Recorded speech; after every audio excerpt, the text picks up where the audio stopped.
Oui, donc salut les amis, on se retrouve aujourd'hui pour une vidéo. Donc pour aujourd'hui, j'ai un sujet que j'aimerais discuter avec vous. En fait, c'est pour connaître votre opinion sur les dangers d'avoir des gens dans le gouvernement qui sont ouvertement mondialistes. Donc ça va être notre sujet aujourd'hui. On va discuter ensemble de ça. Donc voilà.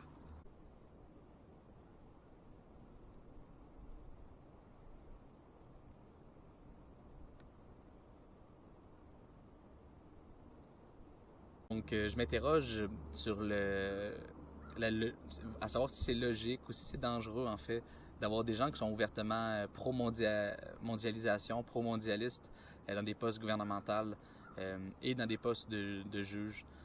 J'aimerais savoir un petit peu votre opinion pour savoir qu'est-ce que vous en pensez. Personnellement, pourquoi je décide de parler de ça aujourd'hui, peut-être que vous avez vu dans les nouvelles, mais en Roumanie, il y a une personne qui s'est proposée pour être premier ministre. Et puis je crois qu'il a gagné l'élection sur toute réserve. Puis en ayant gagné l'élection, il a été étiqueté quelqu'un qui était d'extrême droite. Je vous confirme, je suis pas roumain, donc je suis pas en mesure de valider les propos du monsieur, à savoir si c'est quelqu'un d'extrême droite, fasciste, Hitler ou des choses comme ça. Euh, donc pour moi, c'est dur de m'avancer un petit peu là-dessus. Mais de ce que j'ai lu dans plusieurs sources de nouvelles mondiales, à l'international plutôt, ça dit que c'est une personne d'extrême droite, puis vu qu'il est d'extrême droite, puis qu'il a gagné l'élection a été annulée ou suspendue. Je vous avoue que pour moi, je trouve ça inquiétant de voir que des juges peuvent suspendre les élections quand les résultats de l'élection ne penchent pas du côté souhaité. Corrigez-moi si je me trompe. Comme je vous dis, là, je parle pas roumain, mais c'est ce que j'ai lu en ligne. Moi, ça me fait réfléchir. J'ai pas de problème. En fait, je suis facilement en mesure d'imaginer ça au Canada. Une élection qui irait pas dans le bon sens. Les juges qui reconnaissent pas les personnes en charge de l'élection, reconnaissent pas le résultat, vu qu'il va pas du bon bord. J'ai aucun problème à imaginer que c'est quelque chose qui pourrait arriver ici. Fait que c'est quand même quelque chose qui m'embête, parce que je sais qu'en France, ils parlent du coup d'État des juges. Comme quoi les juges ont comme coincé un petit peu la démocratie en mettant des choses que tu peux pas faire, tu peux pas dire, en restreignant certains mouvements, des choses comme ça. Donc, je suis un petit peu curieux de savoir votre opinion là-dessus. Moi, je trouve que c'est très problématique qu'un gouvernement élu démocratiquement soit pas en mesure de gagner son élection ou de prendre le pouvoir démocratiquement euh, suite au désir du peuple, parce que le peuple allait pas dans la bonne direction des gens qui se considèrent pas des nationalistes ou même des gens qui sont citoyens d'un pays, qui se considèrent mondialistes. Donc, si la personne n'est pas du bon côté de la politique d'annuler l'élection, moi je trouve ça quand même profondément problématique.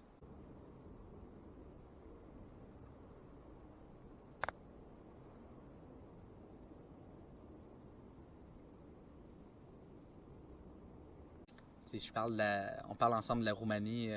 Honnêtement, au Canada, on n'est pas dans une belle posture non plus. Puis j'en parle souvent sur notre vidéo, vu que c'est le pays où je demeure. Mais Justin Trudeau, le premier ministre du Canada, pour les Français, si vous n'êtes pas au courant, je pense que vous l'êtes pour la plupart, euh, a annoncé sa démission. Il y a un million de scandales. C'est vraiment une personne nauséabonde. Il aurait dû démissionner plus tôt. Il est vraiment en train de détruire le pays, détruire l'économie du pays, détruire le tissu social, détruire le système de santé, détruire la cohésion du pays. La liste est longue, là, sans parler de ses compagnies de charité qui a financé illégalement. Il a fait toutes sortes de passes tout croche. Fait que c'est vraiment tout qu'un jambon. Puis il se ramasse que. Il annonce sa démission. Puis en ayant annoncé sa démission, il est resté en fonction des semaines et des semaines et des semaines après avoir été forcé de démissionner. Puis ensuite, après avoir été forcé de démissionner, il met un de ses amis, je pense que c'est Michael Carney, Monsieur Carney, il le met au pouvoir, premier ministre du pays. Personne n'a voté pour lui. C'est un ministre comme un autre. Pour moi, ça devrait être inacceptable. Si le premier ministre est obligé de démissionner parce que la pression du peuple est trop grosse, tu es obligé de démissionner. Tu devrais pas pouvoir mettre ton ami ou ton chumé ou ton collègue au pouvoir comme ça. Ça devrait déclencher une élection automatiquement. Euh, je sais pas, de manière transparente avec vous, je sais pas si une élection va être déclenchée dans les prochains mois ou prochaines semaines suite à ça. Je l'espère. Parce que là, présentement, le Canada se ramasse avec un premier ministre que personne n'a voté pour lui, pour le poste de premier ministre. Donc pour moi, je trouve ça profondément antidémocratique. Euh, donc, c'est quelque chose que je suis curieux un petit peu de voir. Pour vous, est-ce que c'est démocratique de faire ça? Est-ce que c'est pas démocratique? Euh, on sait tous que Justin Trudeau, c'est un mondialiste qui, selon lui, le Canada, c'est pas un pays. En fait, c'est un pays, mais il n'y a pas de société profonde au Canada.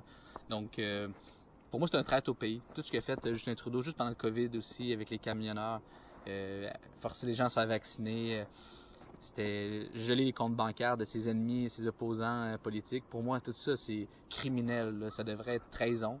Je comprends pas que le gars, il a pas les menottes au poignet, prison, puis t'oublies les clés. T'as oublié les clés pour une bonne dizaine d'années. Là. Tu peux pas arrêter puis geler les comptes bancaires de tes ennemis opposants idéologiques parce que ça fait pas ton affaire ou parce que tu te sens intimidé par la pression qui monte, le grondement dans la population. Pour moi, c'est dégueulasse. Puis je vois que cette tendance-là, c'est une tendance qui est beaucoup plus de gauche que de droite. On parle toujours de l'extrême droite. Moi, l'extrême droite, en ce moment, là, elle m'inquiète pas pantoute parce que je vois pas d'extrême droite. Je vois des mouvements nationalistes, des mouvements plus conservateurs, des mouvements de droite, mais je vois absolument rien qui crie extrême droite dans la société en ce moment. Du moins, je parle pour le Canada, les États-Unis, puis l'Europe personnellement, même AfD en Allemagne, le parti qui a eu beaucoup de votes, le monde des extrêmes droite. De ce que j'ai cru comprendre, ça semblait pas vraiment être extrême droite. C'est sûr, je parle pas allemand, je suis pas le confirmeur de tout doute. C'est pas comme le français ou l'anglais que je le parle, mais je trouve qu'on est facile à donner l'étiquette extrême droite. Puis c'est toujours l'ennemi politique de gauche qui se permet de donner des étiquettes de qui est extrême droite, qui est méchant, qui est... Puis je trouve ça quand même fou de voir ça en ce moment. Fait que c'est un petit peu le sujet d'aujourd'hui. C'est quoi vous pensez des gens qui sont mondialistes, qui reconnaissent même pas leur État ou qui se battent même pas pour défendre les intérêts de leur État dans les faits? On peut dire je défends le Canada, je défends la France, mais si tes actions ne suivent pas du tout ce que tu fais, ça devrait être criminel, selon moi, ça devrait pas être accepté par la population.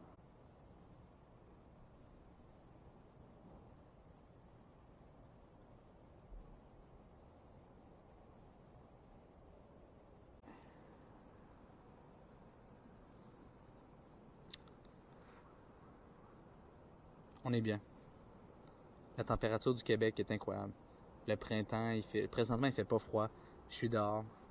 Je prends une petite pause du sujet qu'on parle, juste pour en profiter. La température est magnifique. J'entends les oiseaux qui reviennent, je crois, ou du moins qu'on entend, qui sont présents.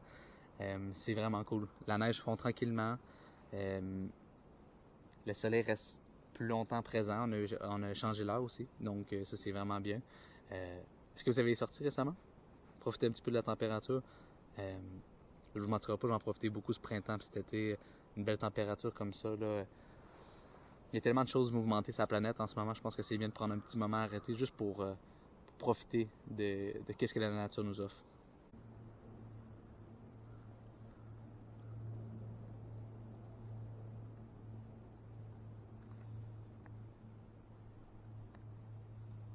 Donc c'est un petit peu ma vidéo d'aujourd'hui. J'aborde plusieurs sujets, j'en suis conscient là, dans cette vidéo-là, mais globalement, ça revient vraiment au point sur les mondialistes.